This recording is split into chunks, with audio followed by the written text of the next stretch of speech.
Hey guys, welcome back to my channel. So today's video is going to be really fun. I've been compiling a few different boho inspired DIYs that I wanted to share on my channel, and today's video is going to be that.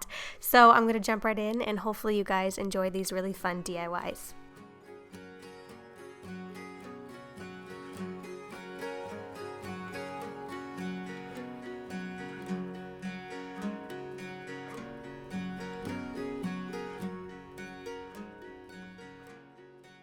Okay, so let's start with the first one, which is a boho hanging jar. You can use this for candles, but I prefer it for flowers, and all you need is some twine and a mason jar. I get my twine at the dollar store. It usually comes with about 2 or 3 for $1. And then I'm going to take 6 strands of twine, and I'm going to have it be 6 feet long. So 6-foot long strands of twine. Then I'm going to have the mason jar. So I'm going to fold that in half. And then I'm going to take that and make a loop at the top. So I'm going to have a large knot and a loop. Then I'm going to go ahead and put that down, and I'm going to take the strands and I'm going to partner them 2 by 2. So I'm going to take 2 here, 2 again, 2 again, and then you'll have 6 sets of 2. Once you have 6 sets of 2 coupled twine pieces, I'm going to take those 2 and knot them about 1 inch down from the large original knot. So as you can see here, I'm making a knot, and then I'm going to go ahead and do that with all 6 pairs of 2.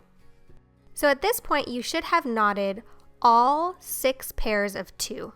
Then after you've done that, you're going to want to take the 2 closest sections of twine underneath the knots that you just finished and go ahead and knot those together.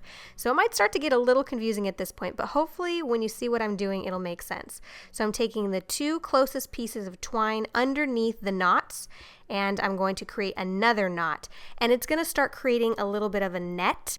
And you're going to do this all the way around until it creates a net. So it might start to seem a little confusing at this point. So basically you have those 2 knots, then I'm taking the 2 pieces of twine that are closest together, going down 1 inch, and then creating a knot. And again, you just continue to do this all the way around. I've seen a bunch of these all over the internet and people do them different, but I will show you where I got this from, where I learned how to do it, and that will hopefully give you some further instructions. But again, as you can see, the 2 knots, taking the 2 pieces of twine, going down 1 inch, creating a knot, and doing this all the way around. And now I'm getting to the end, and I'm going to have to connect the end piece all the way to the right with the end piece all the way to the left to create a net. And then once you've done this, then you can put the mason jar inside, and it'll be able to hold the mason jar. So I was a little worried about this one because it was confusing enough as it was to just try to figure it out. I was a little worried it would be confusing on the internet, but hopefully between what I put in the description and this video, you can figure out how to do this because it's pretty cool and I think it looks pretty neat. I'm just taking a piece of twine and wrapping it around the top just to secure the net a little bit more, and I'm going to create a little knot.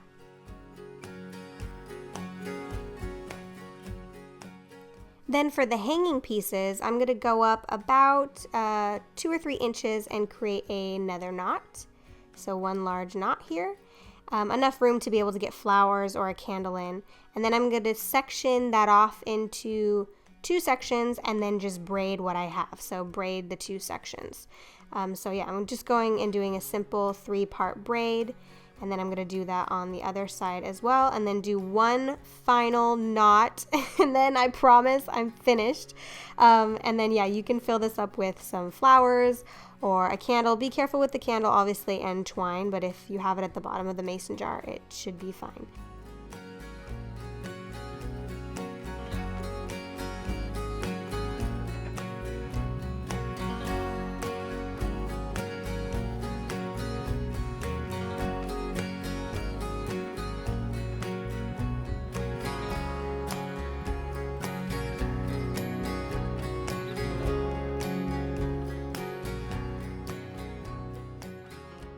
Next, I'm making a really unique boho yoga mat, which you can do a variety of different ways. So you want to start with a yoga mat. I just got one for $8-9 on a website. I will try to link the website, but you can get them on eBay for pretty cheap too. definitely look to get a discounted yoga mat. And then you want to find some discounted tapestry. You can definitely overspend on tapestry, but I tend to find tapestry on eBay or stores that sell it in bulk for between $5 to $8.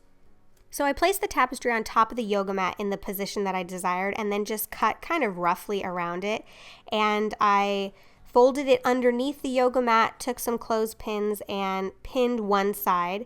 And then I'm going to pull back the other side. And I'm going to go ahead and start with some tacky glue or some Elmer's glue. I actually did a combination of two because it does take quite a bit of glue and I was running out of tacky glue.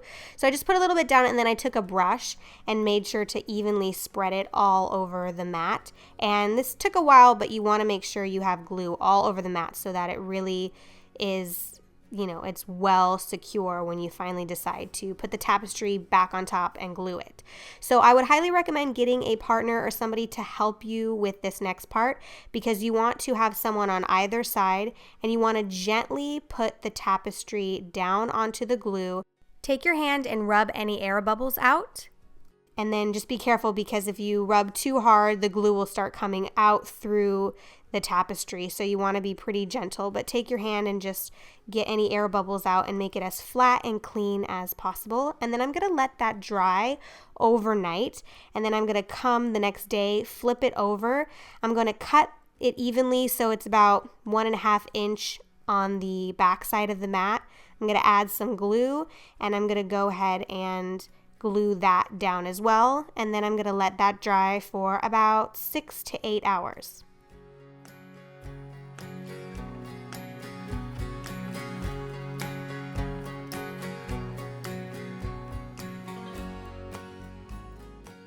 The great thing about this particular mat is you can customize it to whatever colors you prefer, whatever style you like, and I think it's really fun and unique, and you can have a very individual and unique looking yoga mat or Pilates mat when you go to class or if you do it at home.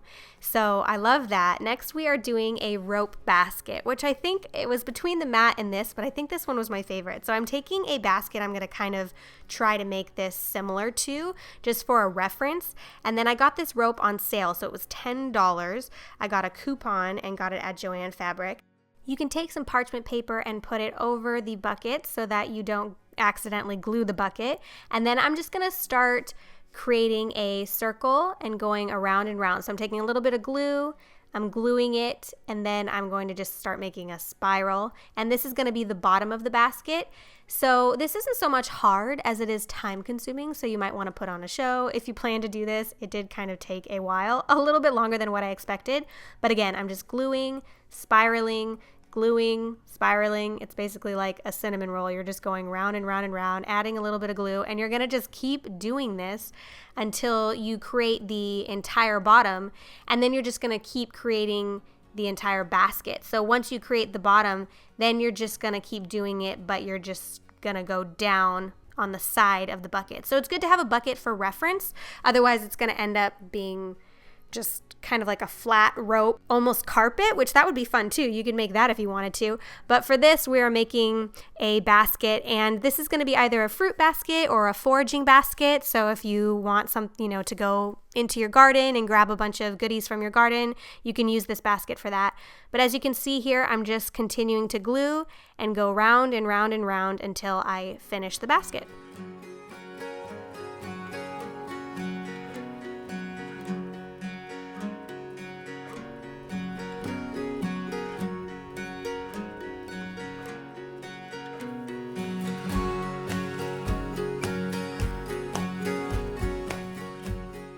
Then when you're all finished, you have this beautiful basket. So it's a little time consuming, but I think it is just so beautiful. And you can either do a fruit basket. You could certainly add handles if you want. That's an option, but I didn't feel that it needed it. And so yeah, you can just add fruit in there if you want. I love it as a little foraging basket. You can take it out to your garden. I have a lot of flowers that I like to pick, and so I went and took it out there and picked a bunch of fresh flowers. And then I went over to a different area of my yard and picked some smaller flowers. And then I went over to the garden and I grabbed some fresh sage and rosemary and just filled up the basket with a bunch of goodies from the garden. So I love this. This was actually my favorite, like I said. I mean, they were all fun to make, but I loved how this turned out, and it's a really soft, like great feeling basket. So right now I'm picking rosemary. Our rosemary is doing really, really well right now, so we have a ton of it. And yeah, I was so happy. The whole basket just smelled amazing and looked so pretty, and I was so happy that I made it. So definitely my favorite DIY.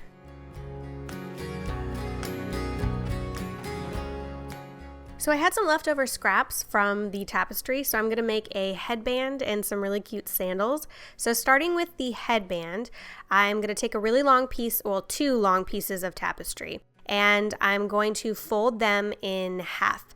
So I actually folded them in half just so that you don't get the bottom side of the tapestry, you get the really pretty vibrant top of the tapestry, and then I'm folding it in half one more time. And then I'm going to take that and loop them together just like this. So I'm going to put one piece through the other piece, and you can put it on your head one of 2 ways. You can either tie it at the top into like a little knot or a little bow, and that's really fun, just kind of like for around the house, or if you just, you know, want to be chill like you would with a scarf. Or the other side looks more like a headband, and so you can make a custom headband with your tapestry scraps. So that's what I did with that. And then for the other parts of the scraps that I didn't use, I'm going to be making some really fun custom sandals.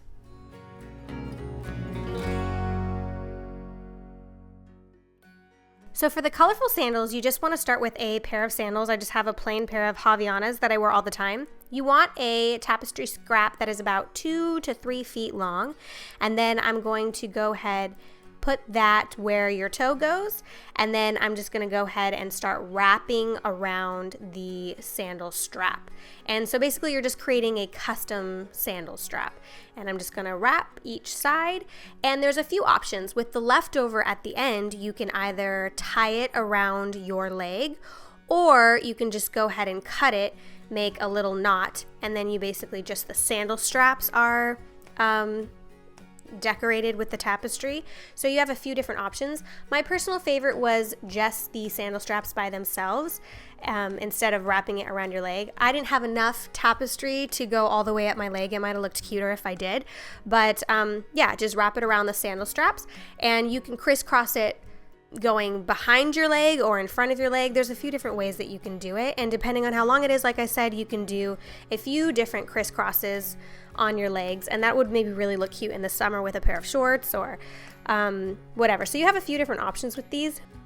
I ended up cutting the extra and just tucking it into the little knot that I had made at the bottom of the strap, and then I just had these sandals with decorated straps, and I really liked that. But again, if you have a longer piece of tapestry, go ahead and wrap it around your leg, and I think that would be really cute in the summer for a boho look as well. So these were really fun.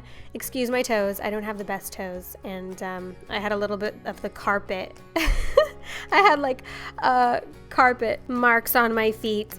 But anyway, hopefully you guys enjoyed this video and you found one of these to be interesting. You might try it out. If you do, please send me pictures on social media, Instagram, Twitter. I love to see them. Thanks so much for watching my channel. If you like my channel, please support it by subscribing and checking out my other videos, and I will see you guys in the future with new videos. Bye.